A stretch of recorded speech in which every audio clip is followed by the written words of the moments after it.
कोशिश कर रहा हूँ, तुम कुछ ना कुछ करती हुई तुम लोग दूर हो जाते हो। अरे छोड़ो यार, हाथ छोड़ता हूँ। मैं चाहता हूँ कि तुम आदि के लिए भी वही सीमा बनो जो तुम रूही के लिए हो। फिर से आ गया रमन बाबू को गुस्सा। लेकिन नसीब इतने खराब है ना मेरे कि कुछ ना कुछ ऐसा होता है कि अरे क्या करूँ इसको बोलने की मैं? हे भगवान, ये रोज रोज का गुस्सा, कब तक परेशान होंगे रमन बाबू। कहते हैं गुस्सा सेहत के लिए बिल्कुल अच्छा नहीं होता और लगता है इशिता को अगली बार यही लेसन अपने पति को देना चाहिए। इतना गुस्सा करेंगे तो उम्र से पहले ही बूढ़े हो जाएंगे। एक तो घर में दो बीवियां आ गई हैं, ऊपर से ये गुस्सा। रमन बाबू ये बिल्कुल ठीक नहीं। वैसे इशिता मैडम ये बताइए, रावण कुमार को गुस्सा क्यों आ रहा है? इसलिए इशिता नहीं बोली क्योंकि इशिता को समझ में आ रहा है कि गुस्सा इशिता पे नहीं है। रमन को गुस्सा इसलिए आ रहा है क्योंकि बेटा दोबारा जुदा हो गया है। और होता है जब आप बहुत गुस्से में होते हो तो अनाप शनाप ही निकलता है मुंह से। ये नॉर्मल ह्यूमन टेंडेंसी है और रमन को भी वही लग रहा है।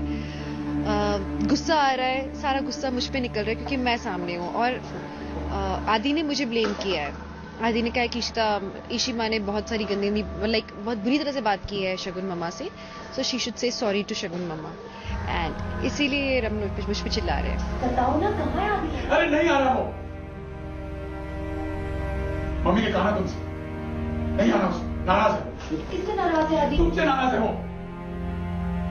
और हाथ जोड़ता हूँ, इस टॉपिक में से बंद करो।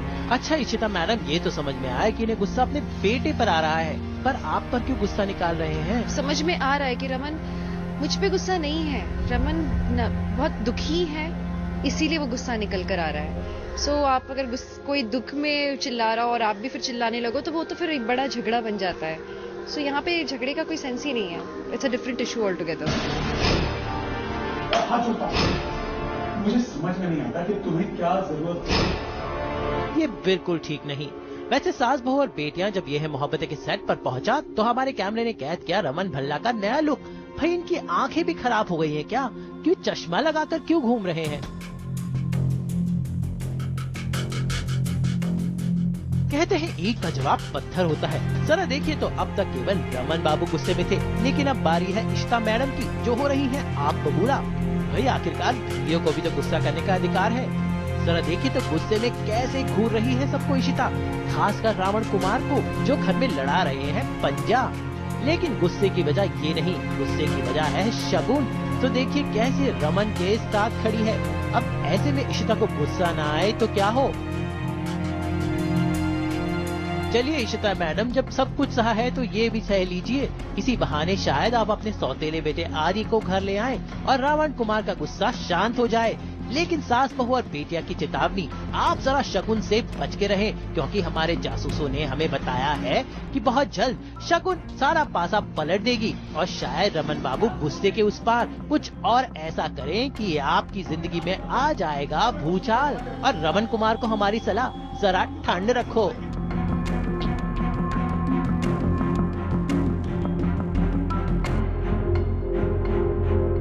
शगुन ने दी इशिता को जादू की चप्पी।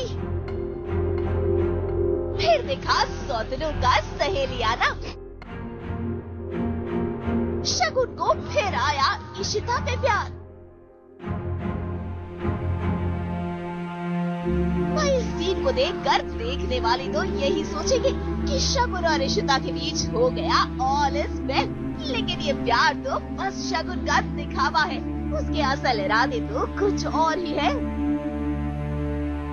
फिलहाल तो वो रूठे हुए आदि को एक बार फिर ले आई है रमन और इशिता के पास, सबकी नजरों में अच्छा बनने के लिए। आदि के आने से तो शायद हमें बहुत ज्यादा खुशी हुई है, क्योंकि वो हमेशा से हमारा फैमिली मेंबर था। पर शगुन की वजह से ऑब्वियसली वो चला गया था तो थोड़ा बुरा लग रहा था। लेकिन अब चूंकि वो वापस आ गया तो सब बहुत खुश हैं। हम चाह रहे हैं कि वो हमारे साथ फेस्टिवल्स मनाए, हमारे साथ रहे। और शगुन के आने की वजह से बहुत ज्यादा खटासा। अपनी तरफ से तो शगुन पूरी कोशिश कर रही है मीठा बनने की, और इसीलिए तो आज वो आदि की जगह ले रही है इशिता का साइड।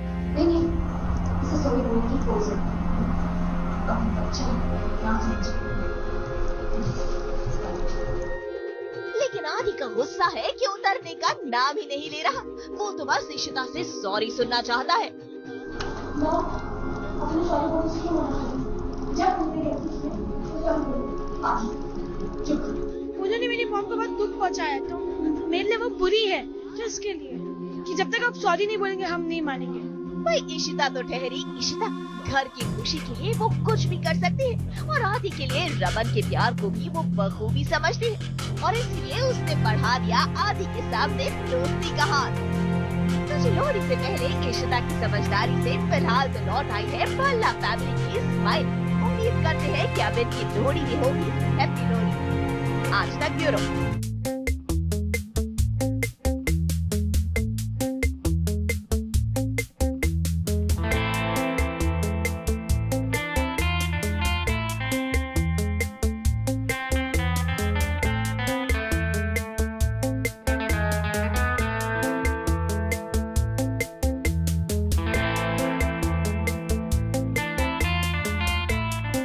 इशिता के श्रृंगार में बस यही कमी थी जिसे रूही ने पूरा कर दिया।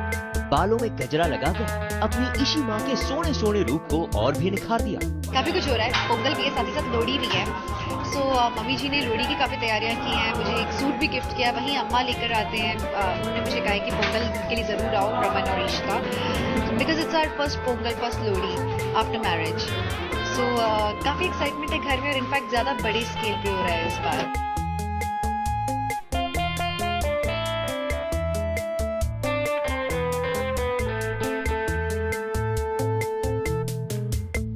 क्रीम कलर की साड़ी पर ये मैचिंग गजरा। इस शानदार गिफ्ट के लिए इशिता ने भी अपनी क्यूटी पाई को संभाल कर उसका शुक्रिया अदा किया और पोंगल मनाने के लिए दोनों सज धज के तैयार हो गए।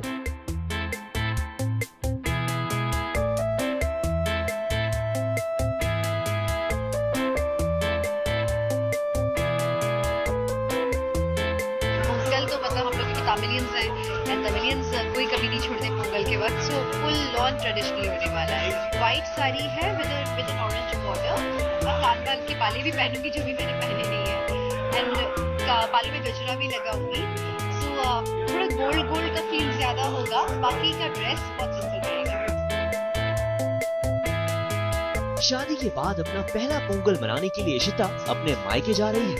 साथ में उसके रावण कुमार भी हैं, एकदम अय्यर बॉय अवतार में जनाब पैचअप के बहाने ढूंढ रहे हैं, लेकिन इशिता बिल्कुल भी भाव नहीं दे रही।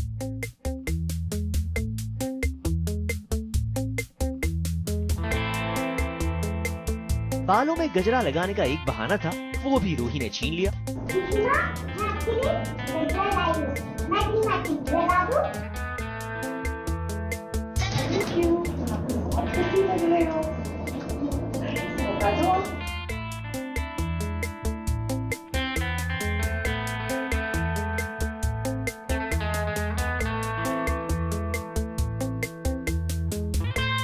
मैं रमन से बहुत नाराज हूँ, लेकिन रमन जब अंगवस्त्रम गलत ढंग से पहन लेते हैं सो कुछ बोलती नहीं हूँ। एक बीवी जो करेगी जाके अपने हस्बैंड के मैं कपड़े ठीक कर देती हूँ फिर वापस चली जाती हूँ, पर गुस्सा थोड़ी छोड़ूंगी इतने साल।